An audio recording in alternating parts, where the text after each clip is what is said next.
we are going to show you how to make a bar graph.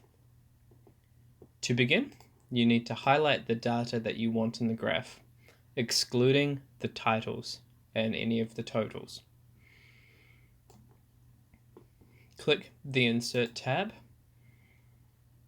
and then select the column graph. You should see a graph appear on your screen. Make sure that you have clicked on the graph and then make sure you're in the Chart Design tab. Then select the Select Data option. In the new window, you first want to make sure that your horizontal category axis labels have titles.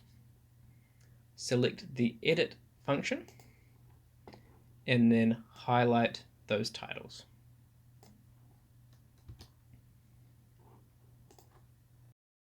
Next, we want to make sure that our legend entries, the series information, has appropriate titles. Select Series 1, select Edit, and then identify Series 1 in your data. Repeat this process until all the series have been filled in.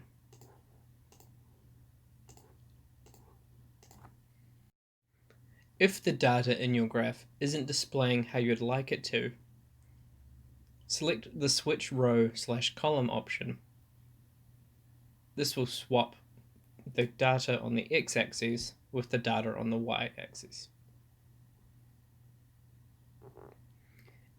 If it still doesn't look how you want it to, delete the graph and start the graph making again.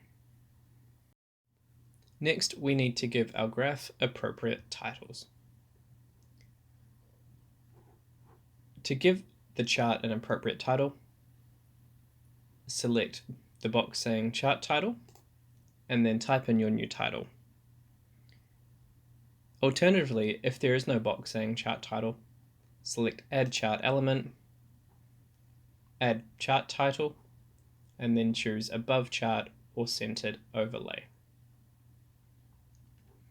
Next, we want axes titles, so go to Add Chart Element, select Axes Titles, and then choose Primary Horizontal and Primary Vertical. Then you'll be able to type in the titles that you want. If all your data is correct and your titles have been added, you can have a look at changing the styles and the colors of your chart. Play around with the quick layout, change colors, and the chart style options.